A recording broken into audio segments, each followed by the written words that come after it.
Thank you, Sophie. Hello and welcome to Look North. On the programme tonight, a campaign to change the law is sparked by a heartbroken couple from Sheffield after they were kept from seeing their grandchildren. We just don't understand why they don't want us in their life. We just don't understand. I worry for what the children think and that they think we've abandoned them. The children's mother says she believes having no contact with the grandparents is the best thing for them. Also tonight, with the New Year clean-up in full swing, there's a warning of the dangers of throwing away batteries.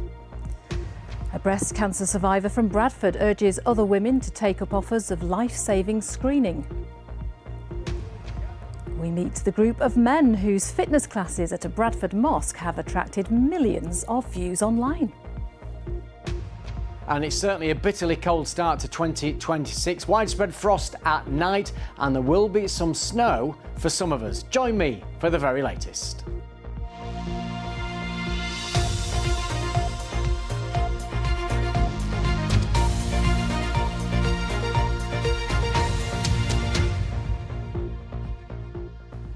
Good evening and welcome to our first full programme of 2026. Thank you for joining us.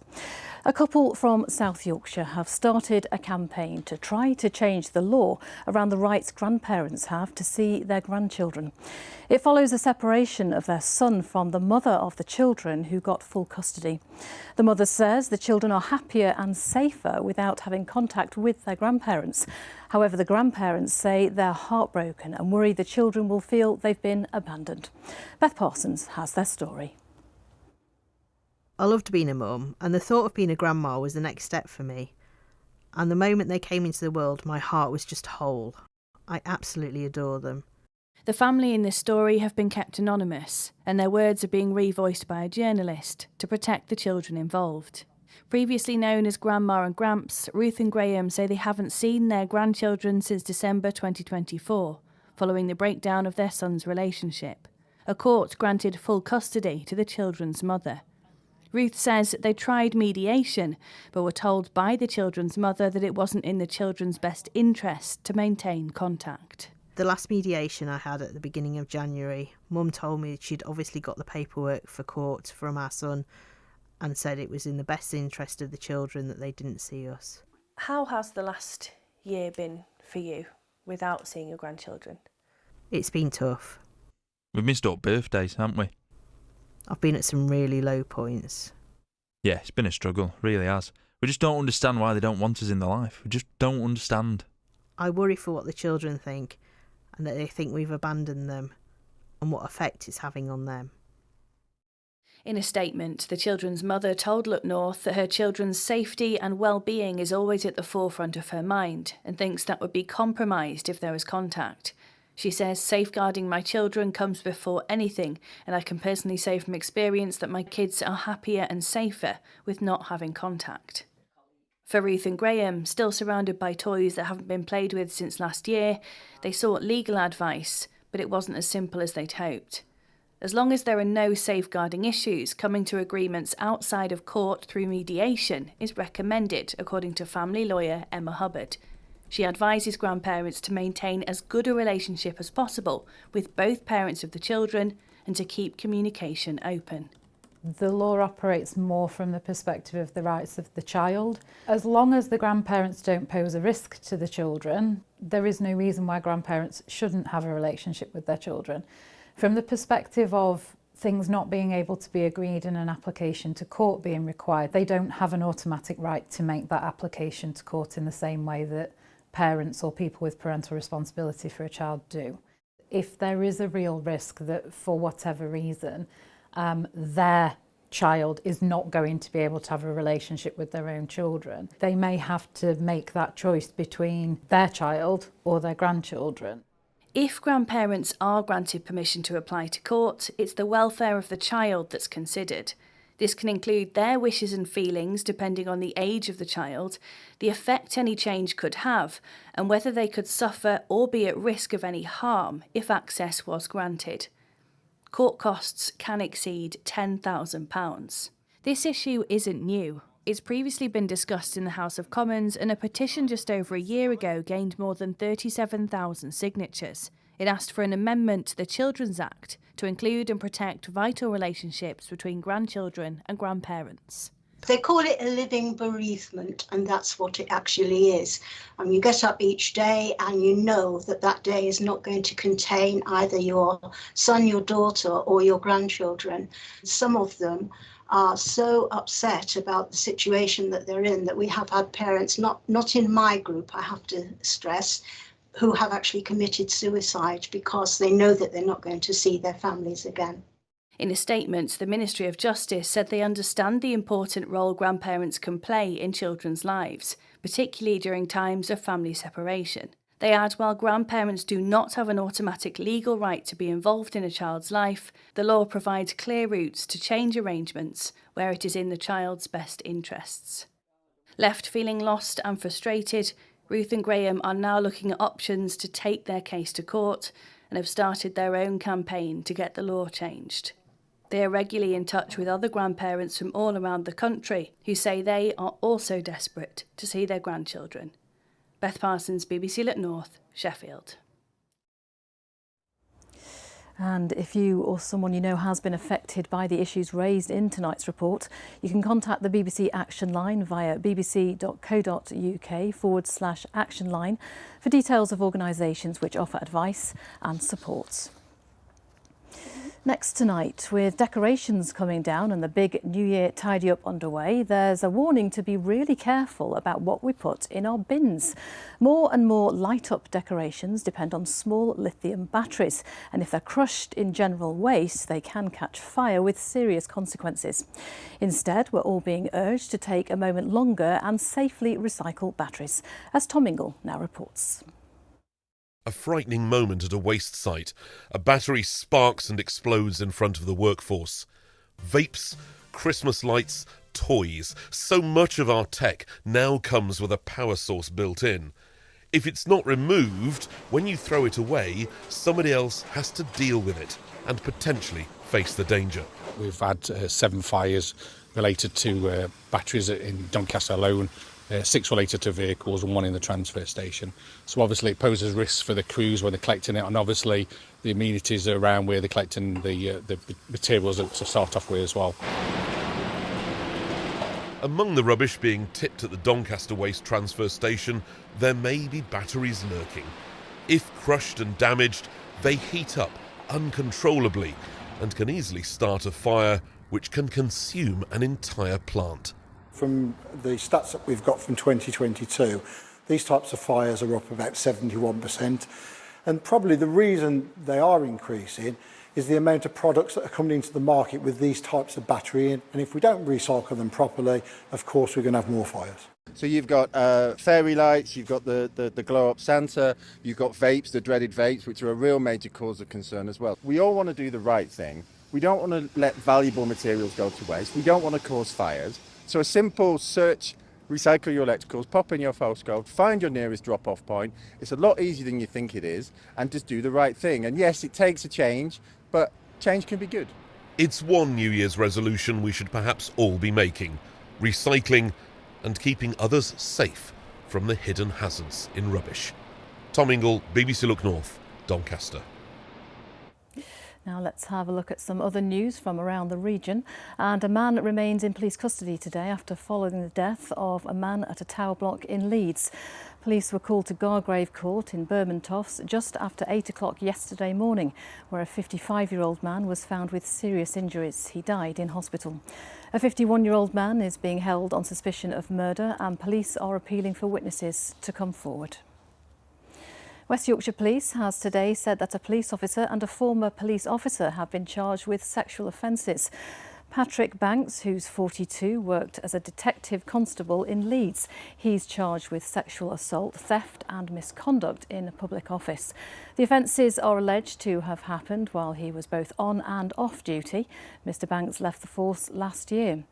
In a separate case, PC Russell Grifford, who's also 42 and works in the Kirklees district, has been charged with sexual assault and attempted sexual assault. The offences are alleged to have happened while he was off duty.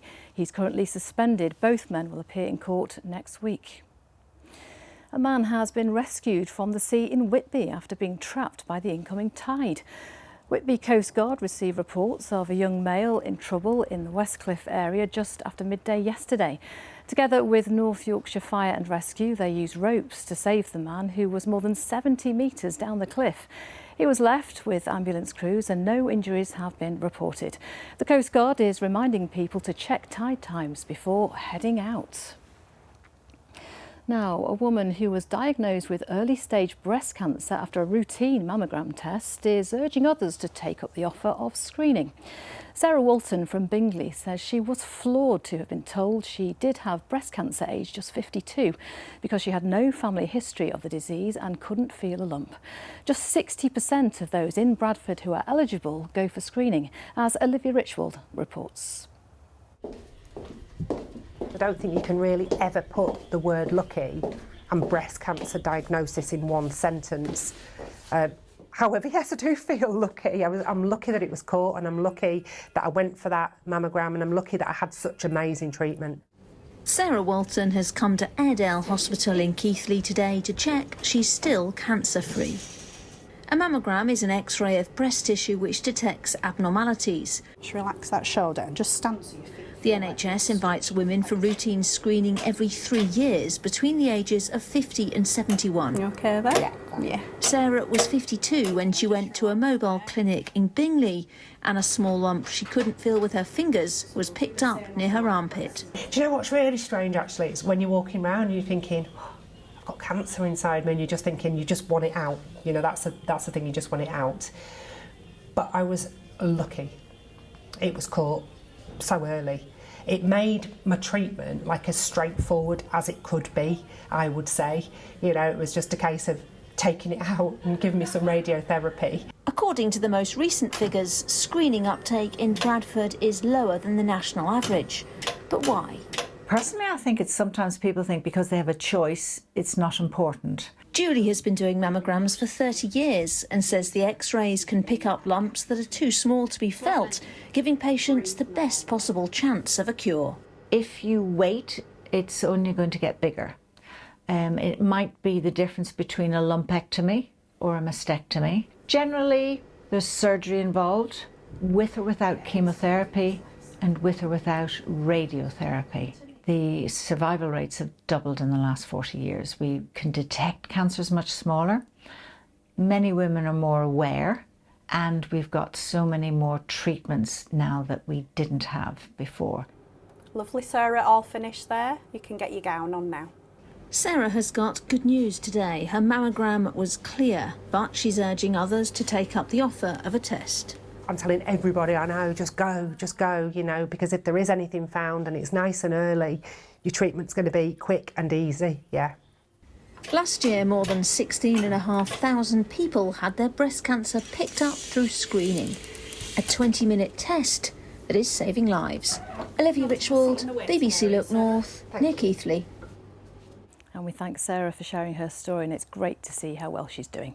Well, earlier I spoke to Melanie Sturtevant, who is the Associate Director of Policy, Evidence and Influencing at the charity Breast Cancer Now. I asked her to outline when women do become eligible for screening and how it's usually offered. So women are eligible for breast screening between the ages of 50 and 70. They'll be invited every 3 years, and that first invitation will come after they're 50, but before their 53rd birthday.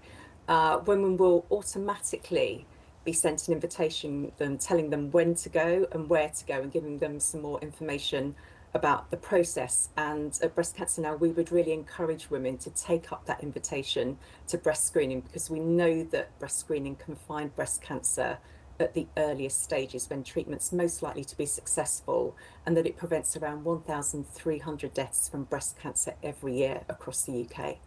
Yes, we heard in Olivia's piece there that 60% of eligible women are taking up screening in Bradford. The most recent NHS data shows that figure is around 70% nationally. What do we know about why some people aren't taking up that screening? So there's no one reason why women don't take up their invitation to breast screening. There are lots of different reasons. It may be that women aren't really aware of breast screening or why it's important. They might be worried about going to breast screening. They might be worried about it being uncomfortable or about what it's going to find. It might be that their appointment isn't convenient, and we do unfortunately sometimes hear from women who have tried to rearrange their appointment but haven't been able to get through to the breast screening unit on the phone. So there are lots of different reasons, but at Breast Cancer Now we would really encourage women to take up that invitation to screening, because we know that screening can find breast cancer at the earliest stages when treatment's most likely to be successful. Yeah, it can make such a difference, can't it? And of course, men can get breast cancer too. So for anyone watching, what are the main symptoms and what should they be looking out for?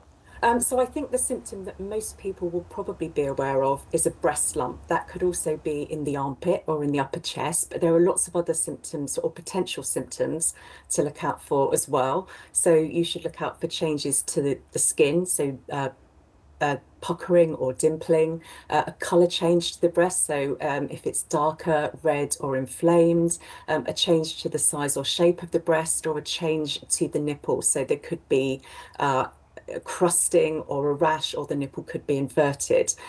We would really recommend that women regularly check their breasts so they get to know what's normal for them, and if they do notice any unusual changes, they can get those checked out by the GP as soon as possible. Melanie, that's great advice. Thanks for your time this evening. Now, it's that part of the programme where we look at some stories from around our region on the BBC News app. A £500,000 chapel restoration is revealed as a key project for 2026 for the team at Wentworth Woodhouse, a stately home near Rotherham. Family and friends of snooker champion Paul Hunter have been speaking about his legacy 20 years after he died from cancer, aged just 28. And dementia-friendly film screenings have been helping people unlock memories in Scarborough. And you can get more details on those stories and everything else that's happening in our region by downloading the BBC News app. Now, a man from Halifax who was paralysed after a cycling accident has now raised more than £100,000 for spinal injury charities by writing a series of children's books. The series is called Grandad Wheels, and there are now 6 of them. Brian Abrams says he was inspired by his grandson Charles to write them, and they first came into the Look North studio in 2019, and I'm pleased to say they've come back 6 years and 6 books later. And I started by asking Brian how he felt about the achievement of raising over £100,000. Can't believe it, really. When we first started, we thought we might make a few £100, and if we did, we'd give it to charity. And then 6 years later, £101,000 raised, which I can't believe it, really. And it's 6 series now? 6 books in the series, The Adventures of Grandad Wheels, yeah. And every single penny goes to charity. I'm very lucky because I got a sponsor who covers the printing costs. So instead of just getting a few pence, which most authors like me do, I get the whole cover price if somebody buys a book, and then I give it all to charity. So it works out nicely. And tell us what the story's about. Well, the first one started when he was 6. He's 12 now, look at him. And I told him that a lion attacked me in the jungle, and that's why I was in a wheelchair, which was just nonsense. But we turned it into a story, and it ended up with him pushing me into a skateboard park for fun. I wanted to show kids and adults that just because you're in a wheelchair, you can still be daft, you can still have fun and be fun to be with. So if your granddad's in a wheelchair, then, you know, it doesn't mean he can't be a fun granddad. And the stories went from there. And Charles, what a role model for you. Now, you're known as Charlie in the book, aren't you? You are a central character. I am. What's it like to be immortalised like this in these picture books? Yeah, it's kind of like a feeling that I just can't kind of describe, because it's just like, I'm just proud of my granddad for what he's done after like that accident and that. And 6 years ago, when we had you in the studio and you were just a little 6-year-old boy, you were very proud of Grandad. Should we just take a look at the little review that you gave of the book? Oh, God. I think they don't really. I don't really think they could get any better, but they sometimes could. But they could, but they couldn't.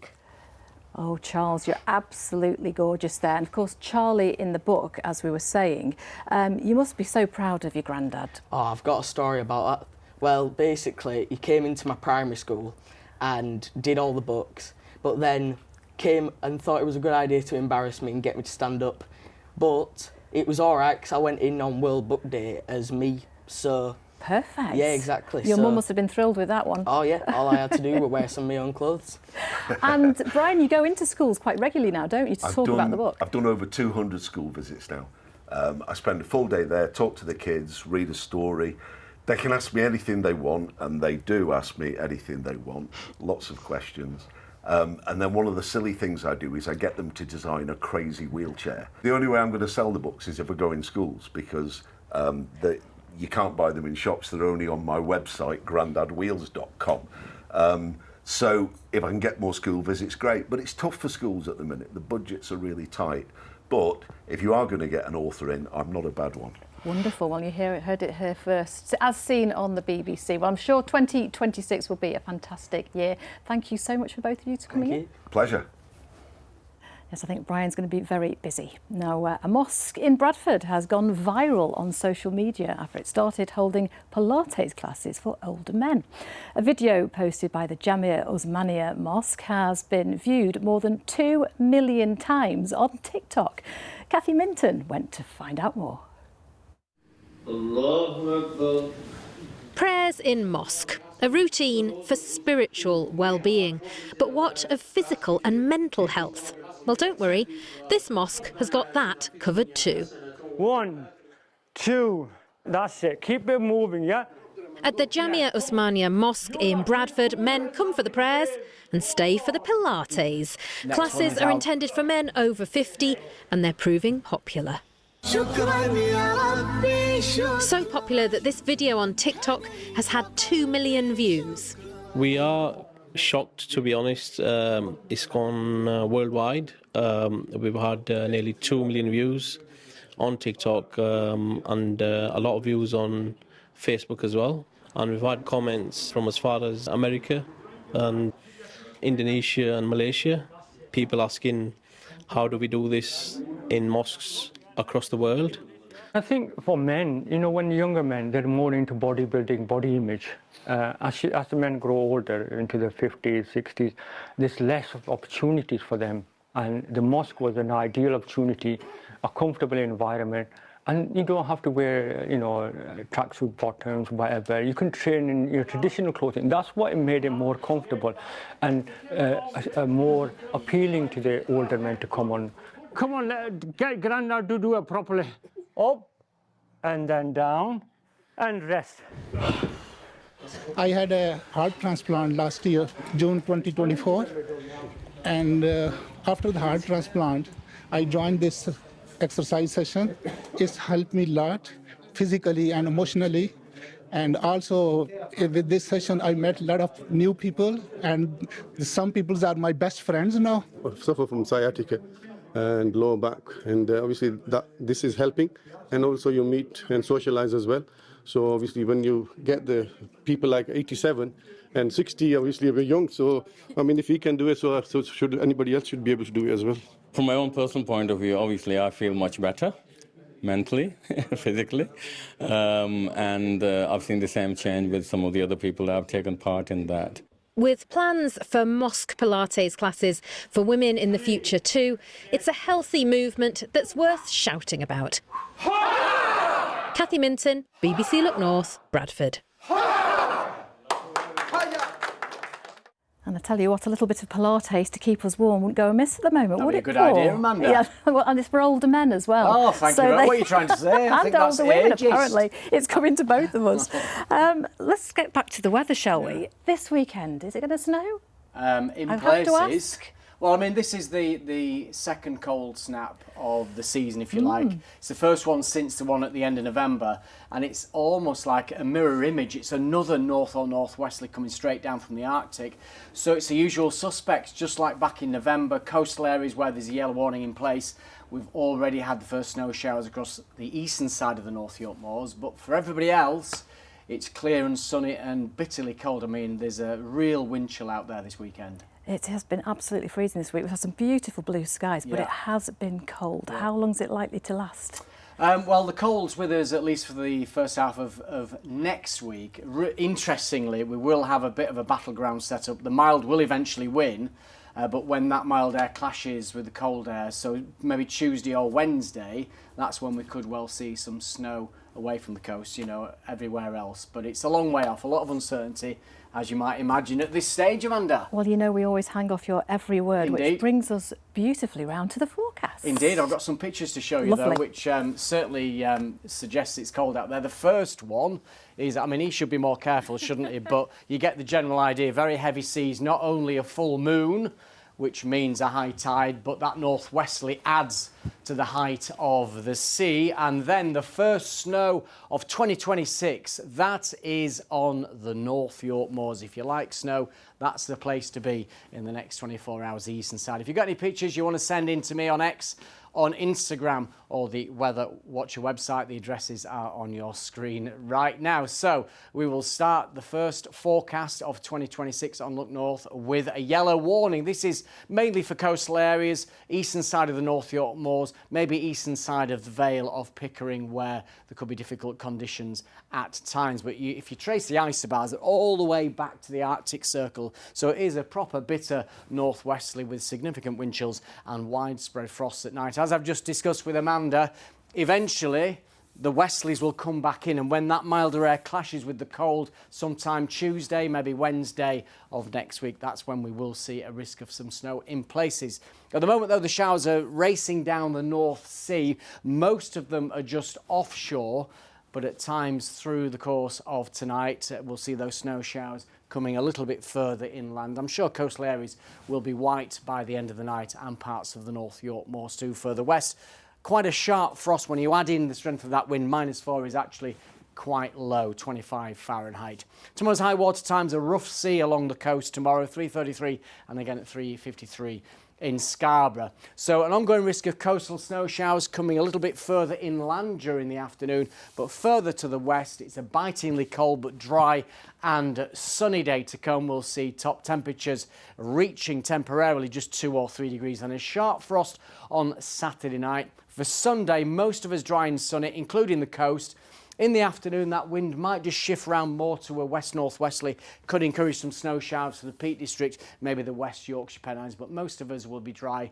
And there's a look at next week. Some uncertainty, but at some point during Tuesday and Wednesday, there is a risk of some sleet and snow. That is the forecast. Thank you very much, Paul. I'm going to cling to those sunshine pictures. Yeah, indeed. And just hope we get some nice blue skies as well as cold. That is it from us. Thanks for your company. Do have a lovely evening. We'll be back with your late news and weather usual time around 10:30. Goodbye.